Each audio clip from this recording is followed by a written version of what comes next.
তাড়াতাড়ি চলো বাবা, স্কুল বাস আসার সময় হয়ে গেছে।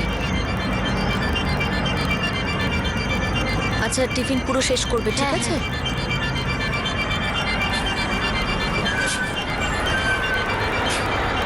বাসে দুষ্টুমি করবে না, বাই। আর টিফিন পুরো শেষ করবে। হ্যাঁ।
বিনোদ, হতে পারে আরাধনা এই লোকটাকে শুধুই চিনতো, কিংবা ওর দূর সম্পর্কের আত্মীয় তো হতে পারে।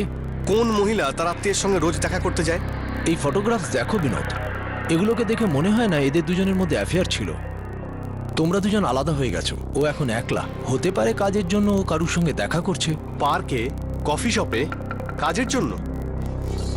দেখো বিনোদ, সোজা কথা বলছি, বিনা কারণে কোনো প্রমাণ ছাড়া তুমি ওর থেকে ডিভোর্স চাইতে পারো না। এই ফটোগ্রাফসের বেসিসে এই কেসটা স্ট্যান্ড করবে না। তোমার কাছে কি এমন কোনো ফটোগ্রাফস আছে যাতে দুজন কম্প্রোমাইজিং পজিশনে আছে?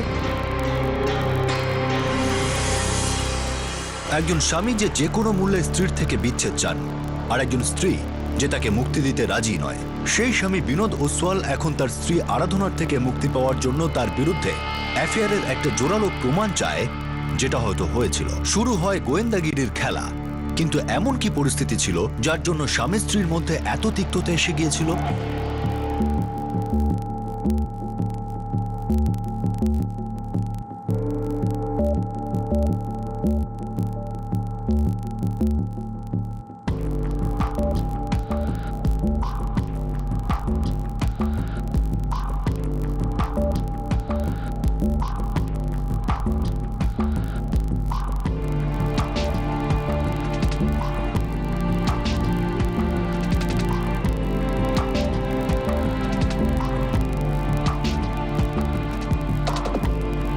দেখুন, আরাধনাকে আমাদের পছন্দ হয়েছে। যদি আপনারাও এতে রাজি থাকেন তাহলে আমরা চাইবো ওদের আশীর্বাদ তাড়াতাড়ি হয়ে যাক, যাতে আমরা বিয়ের প্রস্তুতি শুরু করতে পারি। আগে এতে আমাদের সম্পূর্ণ সম্মতি আছে। আমি পুরোহিত মশাইয়ের সঙ্গে দেখা করে একটা ভালো দিন ঠিক করছি।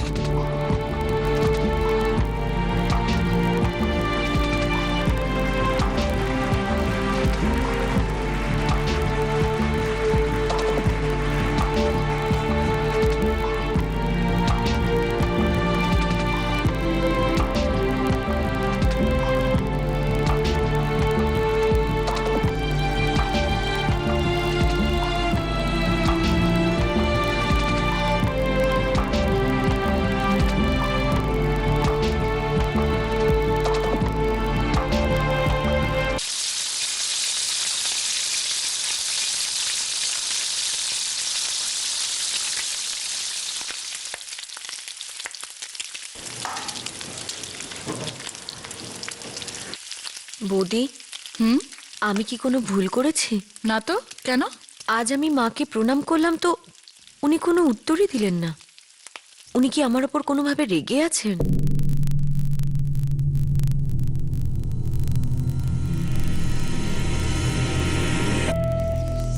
বৌদি, কিছু তো একটা হয়েছে, প্লিজ বলো না।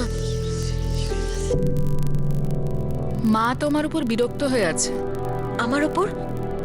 কিন্তু কেন? ওই বিয়েতে তুমি তোমার সঙ্গে কিছু আনোনি, আর তোমার বাড়ির লোকও কিছু পাঠায়নি, বোধহয় তার জন্যই।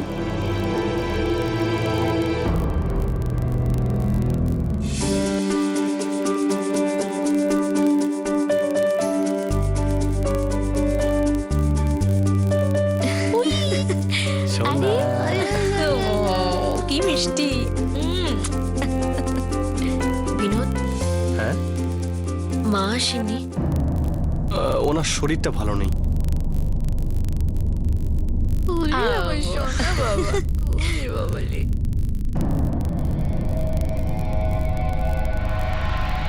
দেখেছো বাচ্চাকে দেখতে ওরা খালি হাতে চলে এলো, অভিনন্দন জানিয়ে চলে গেল। রীতি রেওয়াজ বলে কিছু আছে না নেই? কি করবো বলো, আমি গিয়ে চাইবো নাকি? না এনেছে তো না এনেছে, তুমি তো জানো যে কিছু দেওয়া ওদের ধাতে নেই। তুমিই তো বলেছিলে যে বিয়েতে আমরা কিছুই চাই না। এটা বলতে হয়, তার মানে এই তো নয় যে ওরা সত্যিই কিছু দেবে না। বিয়ের সময় যদি পণ নিতে তাহলেই ভালো করতে, এখন আর হাত দিয়ে সহজে কিছু বেরোবে না। বড় নির্লজ্জ এরা। আচ্ছা তুমি কি চাও? ওদেরকে বলো, রীতি রেওয়াজ বলেও তো একটা ব্যাপার আছে নাকি? খুব ভালো হয় তুমি যদি কথাগুলো বলো।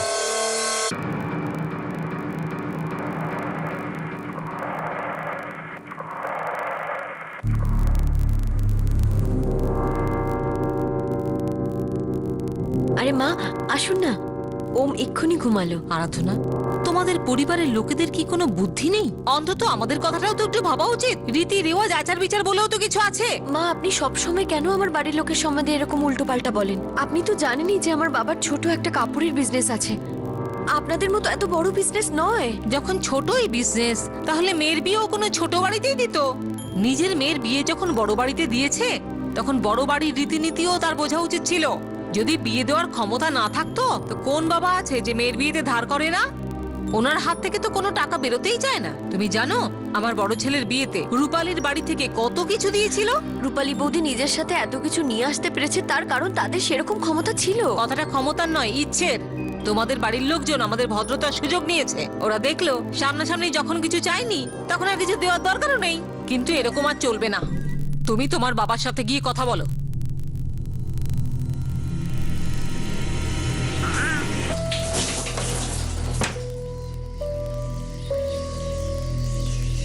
কি হলো? সব ঠিক আছে? আরে কিছু তো বলবে নাকি?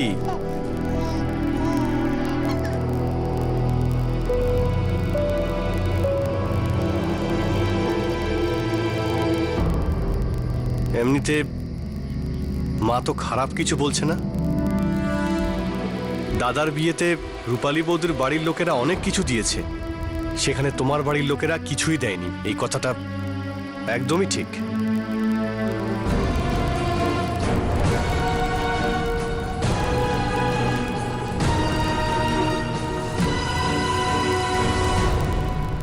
পণ দেওয়া হয়নি আর তার জন্য একটা পরিবার বেজায় রেগেছিল, আর একজন স্ত্রী যে এই সব কিছুর জন্য যন্ত্রণা ভোগ করছিল। দিন যত কাটতে লাগলো তত দাবি বাড়লো, আর সেই সঙ্গে যন্ত্রণা আর হিংসা।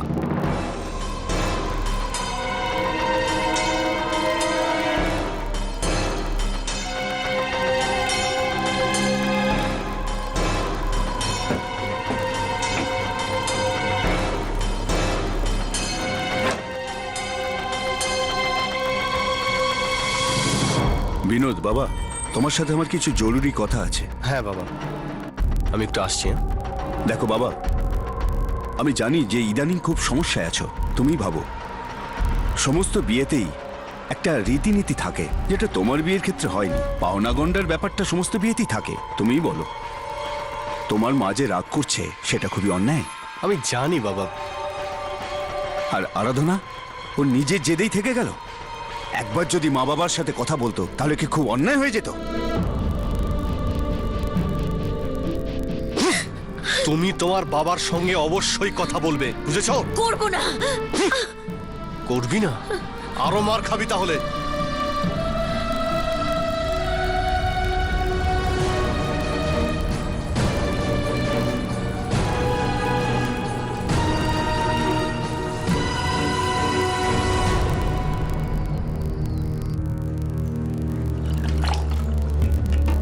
নিজের বাড়ির লোকের সঙ্গে কথা কেন বলছো না? তোমার আর কোনো উপায়ও তো নেই। এখন এই বাড়িটা তোমারও। যদি এখানে ভালো মতন থাকতে হয় তাহলে মা যেরকম বলছেন সেরকম করো। আরাধনা, বাবার সঙ্গে একবার কথা তো বলে দেখতে পারো। কতক্ষণ তুমি জেদ করে থাকবে বলো তো? মা তোমার কাছে কি আর বেশি চাইছে বলো তো?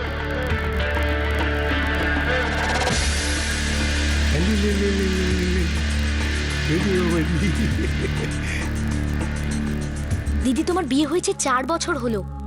4 বছর, আর এখনো ওরা তোমাকে এই একই ব্যাপার নিয়ে কথা শোনায়? হ্যাঁ শ্রুতি, আর এখন বিনোদও তো ওদের হয়ে কথা বলছে। দিদি চলো, মা বাবার সাথে কথা বলি, ওদের সবটা জানা দরকার। না, আমি মা বাবাকে এই ব্যাপারে বিরক্ত করতে চাই না। ফিরে গিয়ে কি বলবে তুমি? জানি না, কিন্তু আমি মা বাবাকে বিরক্ত করতে চাইছি না।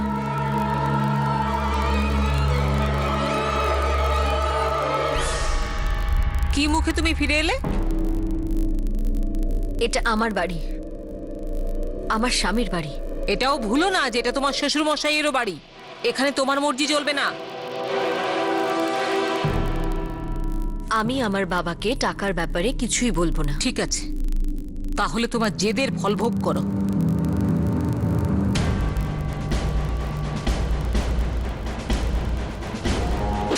কেন তুই তোর বাবার সঙ্গে কথা বলতে পারবি না? তোমাকে তোমার বাবা মার সাথে কথা বলতেই হবে। আমার বাবা মাও তো পণ দিয়েছিল, এতে অসুবিধা কোথায়? বাবার কাছ থেকে টাকা তোমাকে নিয়ে আসতেই হবে।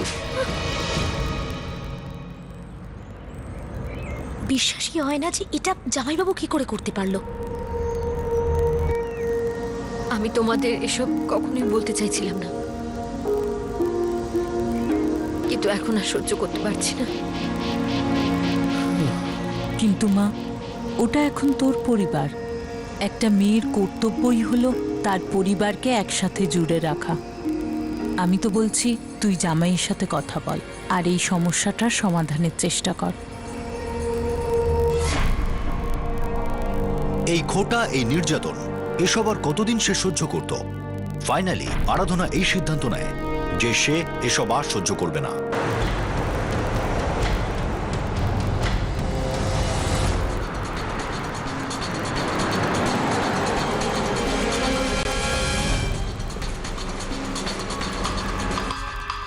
প্রথমে তো ওরা শুধু খোঁটা দিত,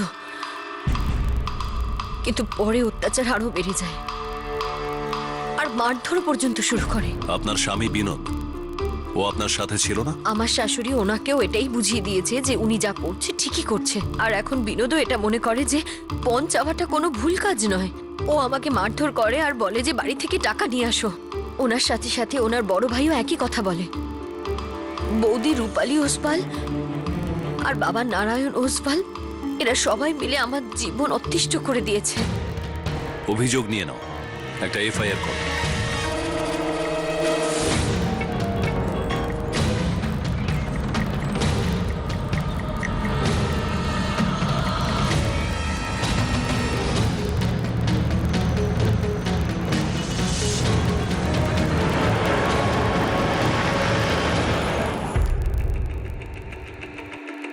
স্যারও মিথ্যে কথা বলছে। আমরা ওকে পণের জন্য কোনোদিন চাপ দিইনি। স্যার, আমরা খুবই ভদ্রলোক। কাপড়ের মার্কেটে আমাদের সবাই চেনে। আপনার মনে হয় আমরা এরকম করতে পারি বলে? আমার ছেলের বিয়ের 8 বছর পরে ওরা এইরকম দোষারোপ করছে। পরিষ্কার বোঝা যাচ্ছে পুরো পরিবারটাই মিথ্যে। কোনো মহিলা তার নিজের পরিবার ছেড়ে কারো বিরুদ্ধেই এরকম অভিযোগ করবে না, তাও বিয়ের 8 বছর পর। বিষয়টা সহ্যের সীমা অতিক্রম করে গেছে, আর সেই কারণে তিনি এখানে এসেছিলেন। কিন্তু আমরা কখনো ওকে মারিনি। আর পণ, সেই ব্যাপারে কখনো কোনো কথা হয়নি? ওই মা কখনো কখনো। এতটুকুই যথেষ্ট, ধন্যবাদ।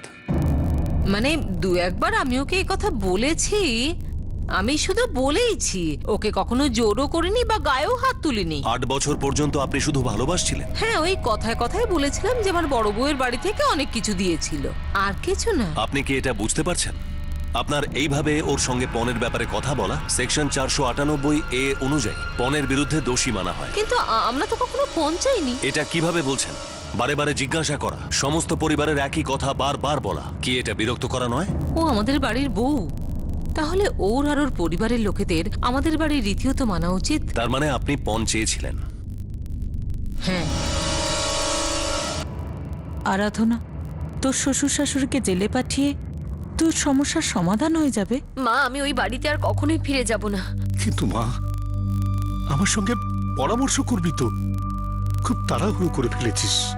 দেখ মা, এটা নিজের ঘরের ব্যাপার, এটা ঘরে থাকাই ভালো। বাবা, আমার কাছে আর কোনো উপায় ছিল না। তুমি জানো না যে আমি ওখানে কিরকম জীবন কাটিয়েছি, রোজ দিন খোটা, মারপিট। আমি অনেক ভেবে চিন্তে সিদ্ধান্ত নিয়েছি বাবা, আর আমার মনে হয় না যে আমি কোনো ভুল কাজ করেছি। আমি কোনোভাবে ওই বাড়িতে ফেরত যাব না, আর না ওদের কোনো অত্যাচার সহ্য করব। ওদেরও বোঝা উচিত এইভাবে অত্যাচার করলে কি হতে পারে।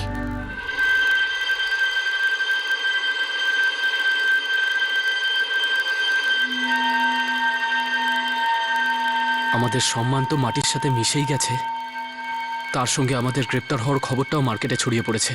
আমরা আর কাউকে মুখ দেখাতে পারবো না। ভাবতেই পারিনি বৌমা ব্যাপারটা এত দূরে নিয়ে যাবে।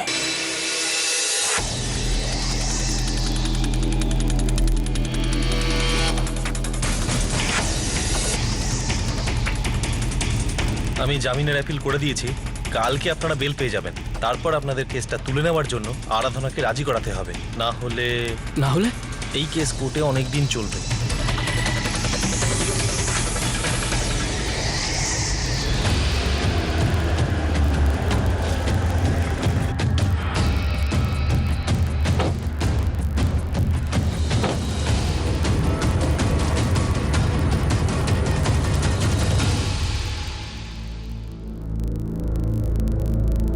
আমাকে যে কোনো উপায়ে ওকে ভুলিয়ে ভালিয়ে এই কেসটা তুলে নিতে রাজি করাতে হবে। ওর স্পর্ধা দেখো, এখন আমরা ওর সামনে কি মাথা নিচু করবো? আরে মা, মাথাটা একটু ঠান্ডা করো।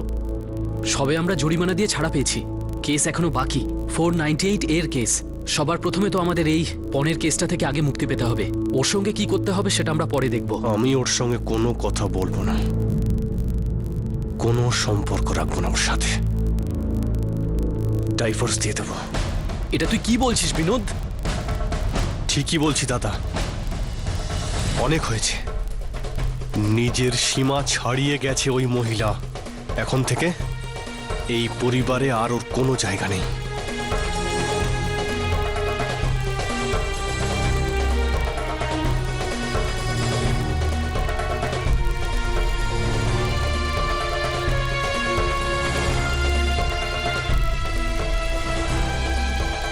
বিনোদ ডিভোর্স পেপার পাঠিয়েছে।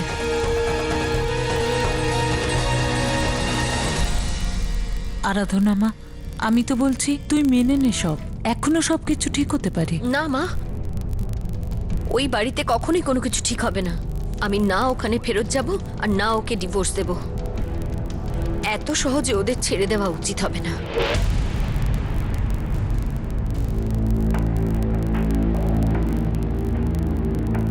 ম্যাডাম, আমার ক্লায়েন্ট আরাধনা অসওয়াল এই ডিভোর্স দিতে রাজি নন। উনি আগেই ওনার স্বামী বিনোদ অসওয়ালের ওপর পণ নেওয়ার কেস দায়ের করেছিলেন, তারপরেই এই ডিভোর্সের কথা ওঠে। এই কেসের পরের দিন ধার্য হলো নভেম্বর মাসে। ততদিনে আমি আশা করছি আপনাদের দুজনের মধ্যে নিশ্চয়ই মিটমাট হয়ে যাবে।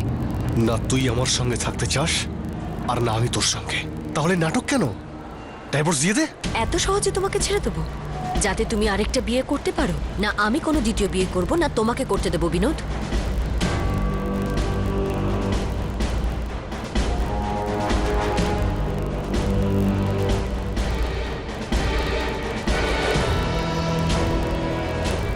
বিবাহ বহির্ভূত সম্পর্ক প্রমাণ করতে হবে, তারপরে তুমি ডিভোর্স পাবে। ওইসব ছবিগুলোতে আরাধনার সঙ্গে যে লোকটিকে দেখা যাচ্ছিল সে কে? আরাধনার কি কোনো অবৈধ সম্পর্ক ছিল যে ব্যাপারে বিনোদ জানতে পেরেছিল?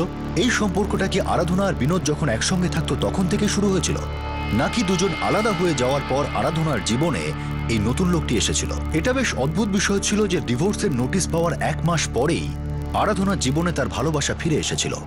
মা, আমরা কবে বাড়ি যাব? কবে বাবার সঙ্গে দেখা হবে? জানি না ওম, একটু সময় লাগবে। বা হয়তো আমরা কখনোই আর ওখানে ফেরত গেলাম না, কিন্তু আমি তো আছি, তোমার মা বাবা দুটোই।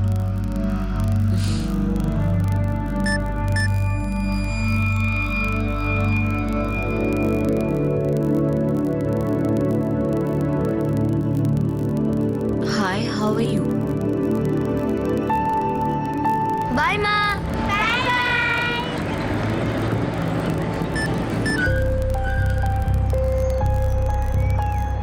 হায়, সবকিছু ঠিক আছে। কে এটা?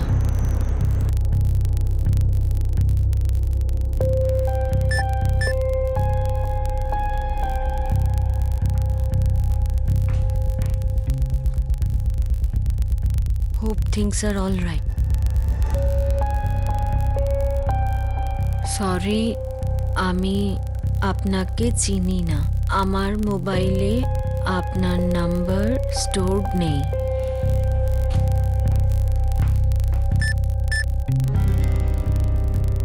আপনি আমাকে চেনেন না। আমার নাম কপিল। আপনার সাথে শুধু বন্ধুত্ব করতে চাই। আমি আপনার সাথে বন্ধুত্ব কেন করব? আর আপনি আমাকে কিভাবে চেনেন? আমি আপনাকে চিনি না। চলুন বন্ধুত্ব করে নেওয়া যাক। আমি অচেনা মানুষদের সাথে কথা বলি না।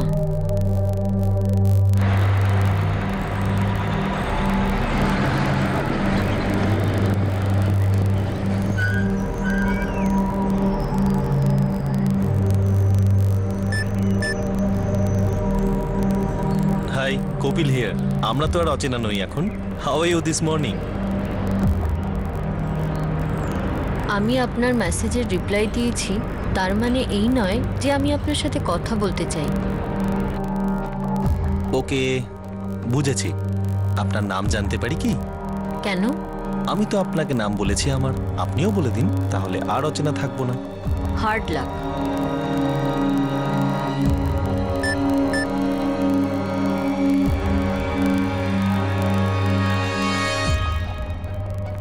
হতে পারে গোল্ডেন চান্স এটা। সরি, তুমি ভুল জায়গায় ট্রাই করছো। আমি মহিলা নই, পুরুষ।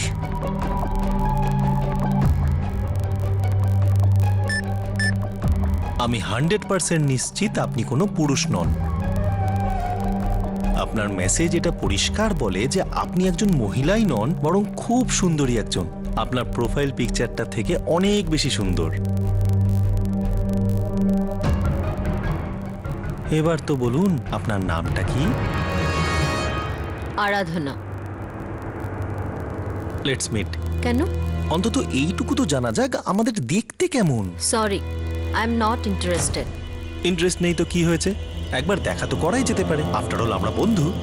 তুমি চাইছোটা কি? জানি না, সেটা না হয় দেখা করার পরেই ভাববো। কালকে হ্যাংআউটে এমজি রোডের কাছে। আমি জানি আপনি আসবেন। 2:30টার সময় কিন্তু আমি অপেক্ষা করব। Hard luck. Remember what I said? Chance, golden চান্সও হতে পারে এটা।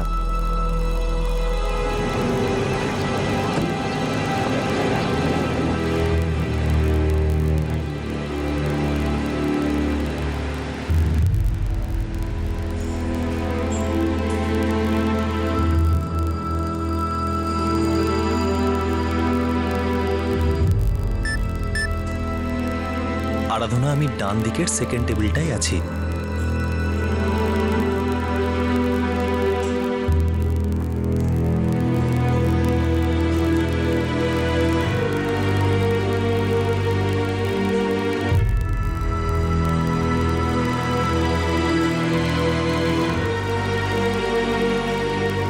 আপনি নাম্বার কি করে পেলেন? বন্ধুত্ব করার ছিল, তাই খুঁজে নিলাম। যাই হোক, আপনি কি করেন? আমি একজন রাইটার। কি লেখালেখি করেন? ফিকশন, উপন্যাস। আপনার সাথে দেখা করে খুবই ভালো লাগছে। অ্যাকচুয়ালি আমাকে এখন যেতে হবে। Thanks a lot for the coffee. কাল আবার দেখা করবে?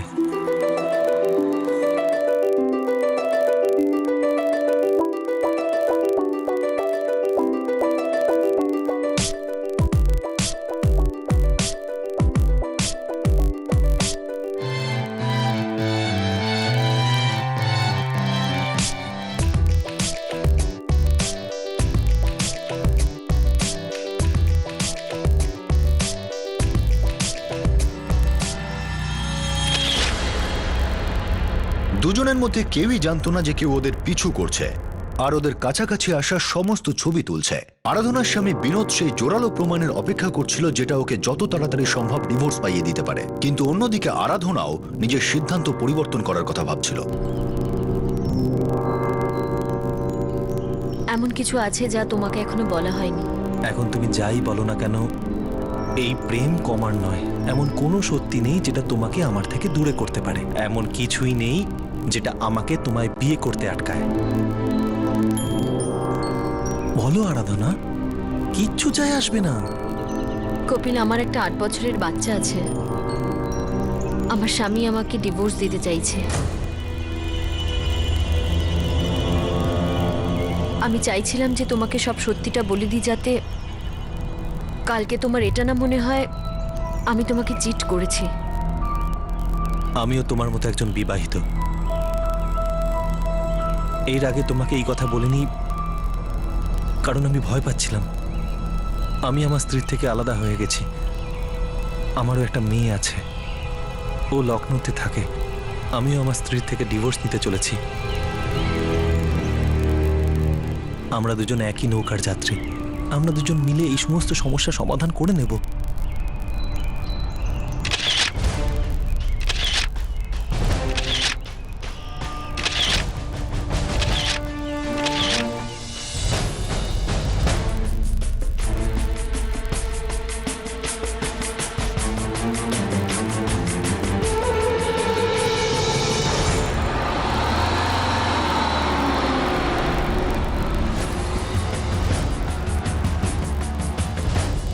শ্রুতি, আমি ভাবছিলাম যে বিনোদকে ডিভোর্স দিয়েই দিই। হ্যাঁ দিদি, আমিও এটাই চাই। নিজেকে এত কষ্ট দিয়ে কি লাভ বলো তো? এবার আমি কোর্টের নেক্সট হিয়ারিং এ বলে দেব যে আমি আমার সিদ্ধান্ত পাল্টে ফেলেছি।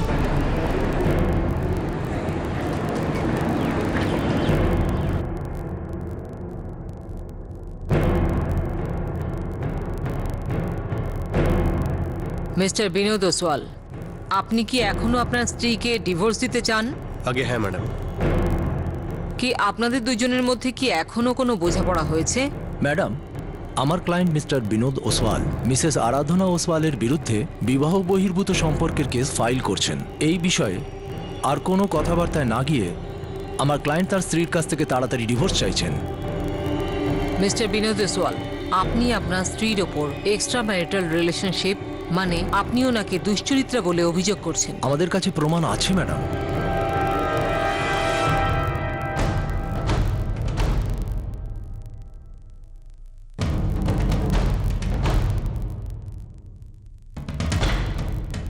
ম্যাডাম, আমার ক্লায়েন্টের বিরুদ্ধে এই সমস্ত অভিযোগ মিথ্যে। আপনার ক্লায়েন্টের অন্য এক ব্যক্তির সঙ্গে ফটোগ্রাফ রয়েছে। এখনো পর্যন্ত আমি এই ফটোগ্রাফ দেখিনি ম্যাডাম। হতে পারে যে এইসব ওনাদের মিথ্যে অভিযোগ আমার ক্লায়েন্টের উপর চাপ সৃষ্টির জন্য। কোর্টের কাছে আবেদন জানাচ্ছি আমাদের আরেকটা নতুন দিন দেওয়া হোক আর ফটোগ্রাফের কপি দেওয়া হোক। এই কোর্ট এই কেসের অন্য তারিখ বলো।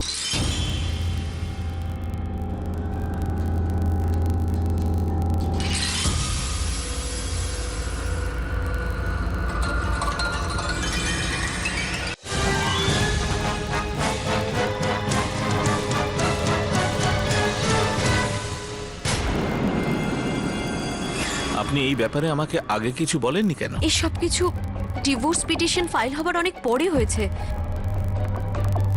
এমনকি আজ তো আমি এই ভেবে এসেছিলাম বিনোদকে আমি ডিভোর্সের জন্য হ্যাঁ করে দেব, যাতে আমি আমার জীবনে আগে এগোতে পারি। বিনোদ কি জানে যে আপনার সঙ্গে কারোর অ্যাফেয়ার আছে? এই মানুষটি কে? আর বিনোদ এই ব্যাপারে জানলো কি করে?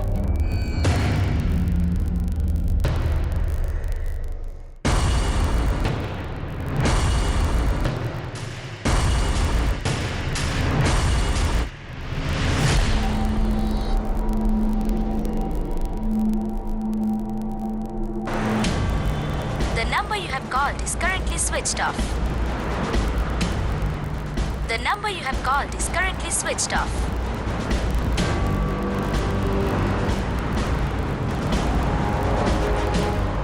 দাদা, এমজি রোড পুলিশ স্টেশন চলুন। এখন আমি বুঝতে পারছি এই সব কিছু আমাকে ফাঁসানোর জন্য করা হয়েছে। আমি অবাক হয়ে যাচ্ছি ও আমার নাম্বারটা কোত্থেকে পেল। কিন্তু আমি ইমোশনাল হয়ে গিয়েছিলাম। হয়তো একটা সম্পর্কের অভাবে একটা নতুন সম্পর্কের আশা জাগিয়েছিলাম, কিন্তু এখন বুঝতে পারছি যে আমার উপর শুধু নজর রাখা হচ্ছিল। আমার পুরো বিশ্বাস আছে যে এই কপিল ওদের সাথে যুক্ত। এই সব কিছু ওই বিনোদের নোংরা চাল। ও আমাকে বদনাম করে আমার থেকে ডিভোর্স নিতে চাইছে। আপনার কাছে কপিলের অ্যাড্রেস আছে? আগে কোথ রোডে থাকে, রাইটার।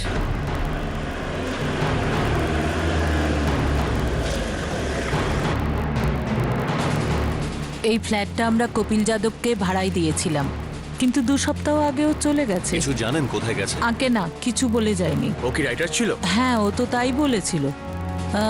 ওই ফ্ল্যাটটা 2 মাসের জন্য নিয়েছিল। ওনাকে এখানে কে নিয়ে এসেছে? আগে আমাদের ব্রোকার। হ্যাঁ স্যার, ও নিজের নাম কপিল যাদব বলেছিল। ও তোমার কাছে কিভাবে এলো? স্যার, যেরকম ভাবে বাকি কাস্টমাররা আসেন। এগ্রিমেন্টের কোনো পেপার বানাননি? অ্যাকচুয়ালি স্যার, ওই ফ্ল্যাটটা উনি মাত্র 2 মাসের জন্য চেয়েছিলেন। উনি বলেছিলেন উনি একজন রাইটার, ওনার কোনো অ্যাসাইনমেন্ট আছে। অ্যাসাইনমেন্ট? তার মানে আরাধনাকে ফাঁসানো? স্যার, আমরা ওর স্বামী বিনোদকে ডাকি? না, প্রথমে কপিল যাদবকে খোঁজো, খোঁচরদের কাজে লাগিয়ে দাও। Sir, The number you have called is currently switched off. The number you have called is currently switched off. Please try again later. Thank you.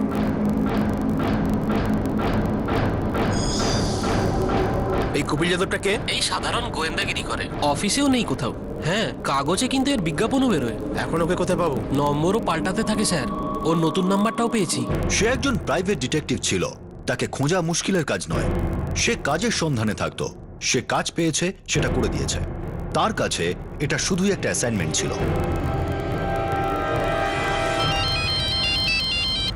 Hello, Kapil Yadav? হ্যাঁ বলছি, আপনি কে? আমি সতীশ গোয়েল বলছি। আমার বিজনেস পার্টনারের ব্যাপারে কিছু ইনফরমেশন চাই। কি খোঁজ দিতে হবে? আমার এটা মনে হচ্ছে যে ও আমাদের বিজনেস রাইভেলের সঙ্গে যুক্ত রয়েছে। আপনি প্রাইভেট ডিটেকটিভ না? হ্যাঁ। ওর উপর নজর রাখতে হবে, পাক্কা প্রমাণ চাই। হ্যাঁ, হয়ে যাবে, কিন্তু তার আগে আপনার সাথে দেখা করে কথা বলতে হবে। আমার অফিসে তো আমি ডাকতে পারবো না। আপনি বলুন কোথায় দেখা করব? আজকে বিকেলে ওই হাইওয়ের ওপর একটু এগিয়ে গিয়ে কাশ্মীর পাঞ্জাব ধাবা আছে না, সেখানে 4টের সময়। ঠিক আছে, ঠিক 4টের সময় পৌঁছে যাব।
হাই, কপিল যাদব।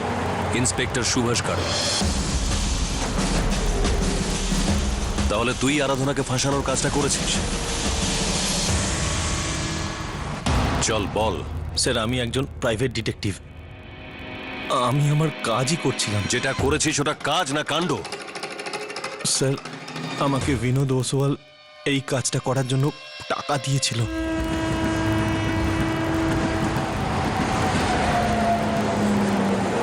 ও এখন ওর বাপের বাড়িতে আছে। আপনার সন্দেহ যে এনার কারোর সাথে অ্যাফেয়ার চলছে? আমার ডাইভোর্স চাই, কারণ যাই হোক না কেন। আর আমি কারণ খুঁজেই ছাড়বো, কারণ এ আমাকে ডাইভোর্স দিতে রাজিই নয়।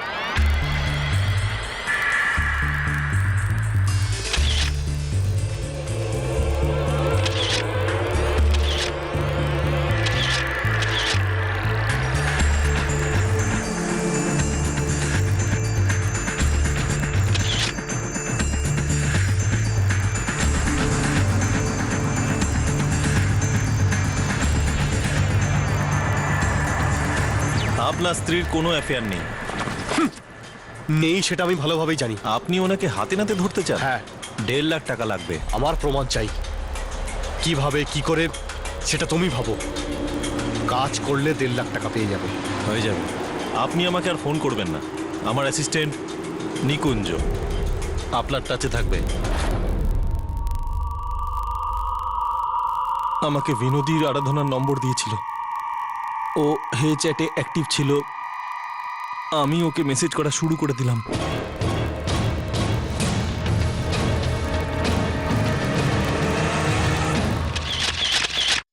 এখানে তুই আরাধনাকে ফাঁসাচ্ছিস, আর ওদিকে তোর অ্যাসিস্ট্যান্ট নিকুঞ্জ তোদের দুজনের ফটোগ্রাফ নিচ্ছিল।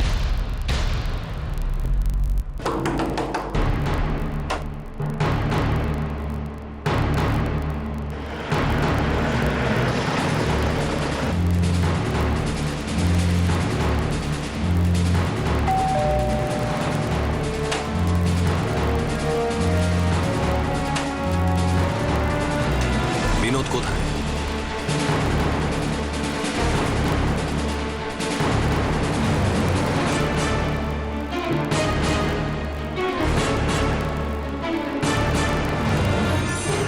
বিনোদ কোথায়?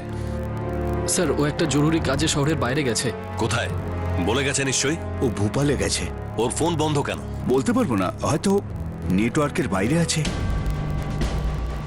তোমরা দুজন সাদা পোশাকে এখানে নজর রাখো, বাড়ির লোকেরা জানে ও কোথায় গেছে।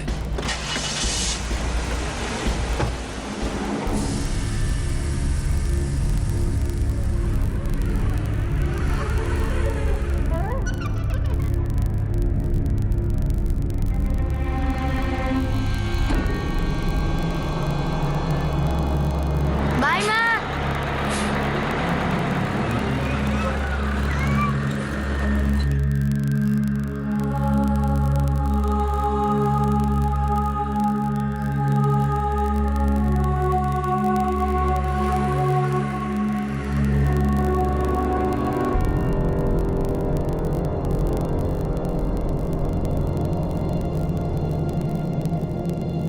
প্রাইভেট ডিটেকটিভ কপিল যাদব আর তার অ্যাসিস্ট্যান্ট নিকুঞ্জ এখন পুলিশ হেফাজতে আছে।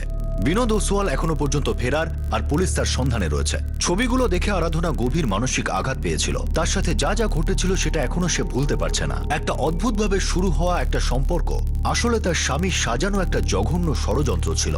বিনোদ আর তার পরিবারের বিরুদ্ধে পণ প্রথার জন্য অত্যাচারের কেস এখনো পর্যন্ত কোর্টে চলছে। কত প্রত্যাশা থাকে, কত উৎসাহ থাকে যখন আমরা কোনো সম্পর্কের দিকে এগিয়ে যাই, বিবাহ বন্ধনে আবদ্ধ হই। যখন দুজন মানুষের সম্পর্কে তিক্ততা চলে আসে, তখন কি তার শেষ এত দুঃখজনক, এত খারাপ হওয়া কি দরকার আছে? আলাদা হয়ে যাওয়া কখনো সুখকর হতে পারে না, কিন্তু আলাদা হয়ে যাওয়ার নামে কি অপরাধমূলক ষড়যন্ত্র করে একে অপরকে সারা জীবনের জন্য এইভাবে ভেঙে ফেলার দরকার আছে কি?